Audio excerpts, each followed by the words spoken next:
തീക്ഷ്ണമായ സൈനികാക്രമണങ്ങളും പ്രത്യാക്രമണങ്ങളും കൊണ്ട് പ്രകമ്പനം കൊള്ളുന്ന മിഡിൽ ഈസ്റ്റിൽ നിന്നും വീണ്ടും ഒരു യുദ്ധവാർത്ത കൂടി പുറത്തു വന്നിരിക്കുകയാണ്.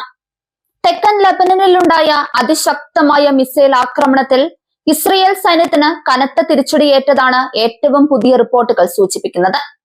മേഖലയിൽ വൻതോതിൽ വിന്യസിക്കപ്പെട്ടിരിക്കുന്ന ഇസ്രയേൽ പ്രതിരോധ സേനയ്ക്ക് നേരെ അപ്രതീക്ഷിതവും ആസൂത്രിതവുമായ ആക്രമണമാണ് ഇത്തവണ ഉണ്ടായിരിക്കുന്നത്. ലെബനീസ് അതിർത്തിയിൽ കഴിഞ്ഞ കുറച്ചു ദിവസങ്ങളായി നിലനിന്നിരുന്ന താൽക്കാലിക ശാന്തതയെ പൂർണ്ണമായും തകർത്തുകൊണ്ടാണ് ഈ പുതിയ സംഭവം അരങ്ങേറിയിരിക്കുന്നത്. ദക്ഷിണ ലെബനനിലെ തന്ത്രപ്രധാനമായ സൈനിക മേഖലയിൽ വെച്ചാണ് ഇസ്രയേൽ സേനയെ ഞെട്ടിച്ച ഈ ദാരുണ സംഭവം ഉണ്ടായത്. തങ്ങളുടെ ഔദ്യോഗിക പെട്രോളിംഗിന്റെയും മറ്റ് സൈനിക പ്രവർത്തനങ്ങളുടെയും ഭാഗമായി നീങ്ങുകയായിരുന്ന ഒരു അത്യാധുനിക ഇസ്രയേലി കവചിത വാഹനത്തെ ലക്ഷ്യമാക്കിയാണ് ആക്രമണം നടന്നത്. അതിർത്തി കടന്നുള്ള ശത്രു നീക്കങ്ങളെ ചെറുക്കാനും തങ്ങളുടെ സ്വാധീനം ഉറപ്പിക്കാനും ലക്ഷ്യമിട്ട് ഇസ്രയേൽ സൈന്യം വിന്യസിച്ച അതിവേഗ വിഭാഗത്തിന് നേരെയാണ് ഈ നീക്കമുണ്ടായത്. ആക്രമണത്തിൽ ഒരു ഇസ്രയേലി സൈനികൻ തൽക്ഷണം കൊല്ലപ്പെടുകയും ഒരു മുതിർന്ന കമാൻഡിംഗ് ഓഫീസർക്ക് ഗുരുതരമായി പരിക്കേൽക്കുകയും ചെയ്തതായി ഇസ്രയേൽ പ്രതിരോധ സേന ഔദ്യോഗികമായി സ്ഥിരീകരിച്ചു. അതിർത്തിയിലെ ഏറ്റവും സങ്കീർണമായ ഭൂപ്രദേശത്ത് വെച്ചാണ് ഈ സംഭവം നടന്നതെന്നും സൈന്യം വ്യക്തമാക്കുന്നുണ്ട്. കൊല്ലപ്പെട്ട സൈനികന്റെ മൃതദേഹവും മാരകമായി പരിക്കേറ്റ ഉദ്യോഗസ്ഥനെയും അതിവേഗം യുദ്ധമേഖലയിൽ നിന്നും മാറ്റാൻ സൈന്യത്തിന് പ്രത്യേക ദൗത്യം തന്നെ ഏകോപിപ്പിക്കേണ്ടി വന്നു. കവചിത വാഹനങ്ങളെ പോലും തകർക്കാൻ ശേഷിയുള്ള അത്യാധുനിക ആന്റി ടാങ്ക് ഗൈഡഡ് മിസൈൽ ഉപയോഗിച്ചാണ് ഈ ആക്രമണം നടത്തിയിരിക്കുന്നത്. ഇത്തരം മിസൈലുകൾ ലക്ഷ്യസ്ഥാനങ്ങളെ അതീവ കൃത്യതയോടെ തകർക്കാൻ ശേഷിയുള്ളവയാണ്.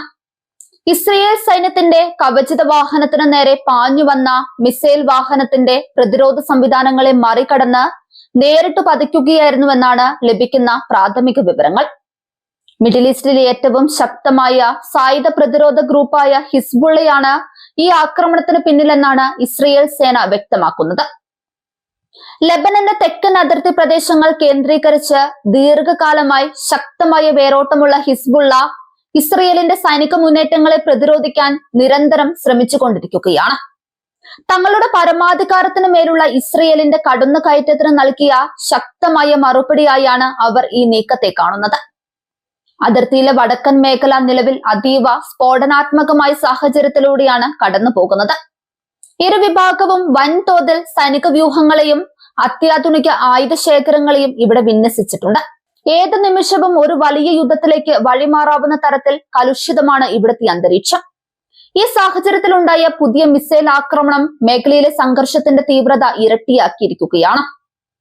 അന്താരാഷ്ട്ര സമൂഹം ഒന്നടങ്കം മിഡിൽ ഈസ്റ്റിൽ സമാധാനം പുനഃസ്ഥാപിക്കണമെന്ന് നിരന്തരം ആവശ്യപ്പെടുന്നതിനിടയിലാണ് ഈ ചോരപ്പുഴി ഒഴുകുന്നത്. ഐക്യരാഷ്ട്രസഭയും വിവിധ ആഗോള ശക്തികളും ഇരുവിഭാഗത്തോടും അടിയന്തരമായി വെടിനിർത്തലിനും നയതന്ത്ര ചർച്ചകൾക്കും ആഹ്വാനം ചെയ്തിരുന്നു.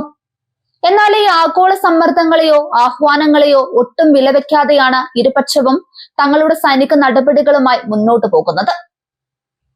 ഈ സംഭവത്തിന് തൊട്ടു പിന്നാലെ ഹിസ്ബുള്ള തങ്ങളുടെ പോരാട്ട തന്ത്രങ്ങളിൽ വരുത്തിയ മാറ്റങ്ങൾ കൂടുതൽ പ്രകടമായിട്ടുണ്ട്. വെറുമൊരു പ്രതിരോധം എന്നതിനപ്പുറം ശത്രുവിന്റെ കവചിത വ്യൂഹങ്ങളെ നേരിട്ട് തകർക്കുന്ന ആന്റി ടാങ്ക് മിസൈലുകളുടെ ഉപയോഗം അവർ ഗണ്യമായി വർദ്ധിപ്പിച്ചിരിക്കുകയാണ്. ഇതിനു പുറമെ ഡ്രോണുകൾ ഉപയോഗിച്ചുള്ള ചാരപ്രവർത്തനങ്ങളും സ്ഫോടനങ്ങളും ഇസ്രയേൽ സൈനിക പോസ്റ്റുകൾക്ക് നേരെയുള്ള തുടർച്ചയായ റോക്കറ്റ് ആക്രമണങ്ങളും ഹിസ്ബുള്ള ശക്തമാക്കിയിട്ടുണ്ട്. അതിർത്തിയിലെ തങ്ങളുടെ താവളങ്ങൾക്ക് നേരെ ഉണ്ടാകുന്ന ആക്രമണങ്ങൾക്ക് ഇസ്രയേലും ശക്തമായ ഭാഷയിലാണ് മറുപടി നൽകുന്നത്. ഹിസ്ബുള്ളയുടെ ആക്രമണം ഉണ്ടായ ഉടൻ തന്നെ ഇസ്രയേൽ വ്യോമസേന ലെബനന്റെ തെക്കൻ മേഖലകളിൽ വ്യോമാക്രമണം ശക്തമാക്കി. ഹിസ്ബുള്ളയുടെ കമാൻഡ് സെന്ററുകൾ, ആയുധപ്പുരകൾ, റോക്കറ്റ് വിക്ഷേപണ തറകൾ എന്നിവ ലക്ഷ്യമിട്ടാണ് ഇസ്രയേലി യുദ്ധവിമാനങ്ങൾ മിസൈലുകൾ വർഷിക്കുന്നത്. വ്യോമാക്രമണങ്ങൾക്ക് പുറമെ തെക്കൻ ലെബനനിലേക്ക് ഇസ്രയേൽ സൈന്യത്തിന്റെ കവചിത കാൽനട വിഭാഗങ്ങൾ അതിർത്തി കടന്ന് കനത്ത ഗ്രൗണ്ട് ഓപ്പറേഷനുകളും നടത്തുന്നുണ്ട്. ഹിസ്ബുള്ളിയുടെ തുരങ്ക ശൃംഖലകളും ഒളിത്താവളങ്ങളും പൂർണ്ണമായും തകർക്കുക എന്ന ലക്ഷ്യത്തോടെയാണ് ഈ മുന്നേറ്റം. നേരിട്ടുള്ള ഏറ്റുമുട്ടലുകളിൽ ഇരുഭാഗത്തും വൻ നാശനഷ്ടങ്ങളാണ് റിപ്പോർട്ട് ചെയ്യപ്പെടുന്നത്. ഈ സൈനിക നീക്കങ്ങൾ മൂലം അതിർത്തി ഗ്രാമങ്ങളിലെ ജനജീവിതം പൂർണ്ണമായും ദുസ്സഹമായി മാറിയിരിക്കുകയാണ്. ലെബനനിലെയും ഇസ്രയേലിലെയും അതിർത്തിയോട് ചേർന്നുള്ള പ്രദേശങ്ങളിൽ താമസിക്കുന്ന പതിനായിരക്കണക്കിന് സാധാരണക്കാർക്ക് തങ്ങളുടെ വീടുകൾ ഉപേക്ഷിച്ച് പലായനം ചെയ്യേണ്ടി വന്നിട്ടുണ്ട്. ഏത് സമയത്തും തലയ്ക്ക് മുകളിലൂടെ പാഞ്ഞു പോകുന്ന മിസൈലുകളും ബോംബുകളും സാധാരണക്കാരുടെ ജീവന് വലിയ ഭീഷണിയാണ് ഉയർത്തുന്നത്. നിലവിലെ സാഹചര്യങ്ങൾ വിലയിരുത്തുമ്പോൾ പെട്ടെന്നൊരു വെടിനിർത്തൽ ഉണ്ടാകാനുള്ള സാധ്യതകൾ വളരെ മങ്ങിക്കൊണ്ടിരിക്കുകയാണ്. ഇസ്രയേലിന്റെ ഭാഗത്തു നിന്ന് കൊല്ലപ്പെട്ട സൈനികന്റെ മരണത്തിന് കനത്ത പ്രതികാരം ചെയ്യുമെന്ന മുന്നറിയിപ്പുകൾ വരുന്നുണ്ട്.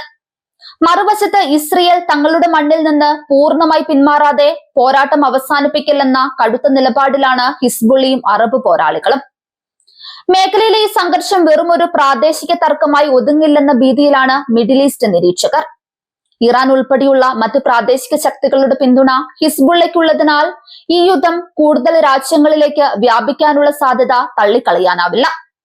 അമേരിക്കയും മറ്റ് പാശ്ചാത്യ രാജ്യങ്ങളും ഇസ്രയേലിന് പൂർണ്ണ പിന്തുണയുമായി രംഗത്തുണ്ട് എന്നതും ഈ വിഷയത്തിന്റെ ആഗോള പ്രാധാന്യം വർദ്ധിപ്പിക്കുന്നുണ്ട്.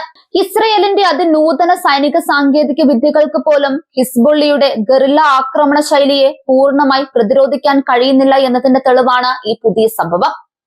കവചിത വാഹനങ്ങൾക്കുള്ളിലെ സുരക്ഷയെ പോലും ഭേദിക്കാൻ പാകത്തിലുള്ള ആയുധങ്ങൾ ഹിസ്ബുള്ളിയുടെ കൈവശമുണ്ട് എന്നുള്ളത് ഇസ്രയേൽ സൈന്യത്തിന് വരും ദിവസങ്ങളിൽ വലിയ വെല്ലുവിളിയാക്കും. ഇത് അവരുടെ സൈനിക നീക്കങ്ങളുടെ വേഗത കുറയ്ക്കാൻ കാരണമായേക്കാം. വടക്കൻ അതിർത്തിയിൽ ചോര ചിന്തിയ ഈ സംഭവം മിഡിൽ ഈസ്റ്റിനെ കൂടുതൽ ഇരുണ്ട യുദ്ധ കാലഘട്ടത്തിലേക്ക് നയിക്കുകയാണ്. അന്താരാഷ്ട്ര തലത്തിലുള്ള നയതന്ത്ര ശ്രമങ്ങൾ പൂർണ്ണമായും പരാജയപ്പെടുന്ന കാഴ്ചയാണ് ലോകം സാക്ഷ്യം വഹിക്കുന്നത്.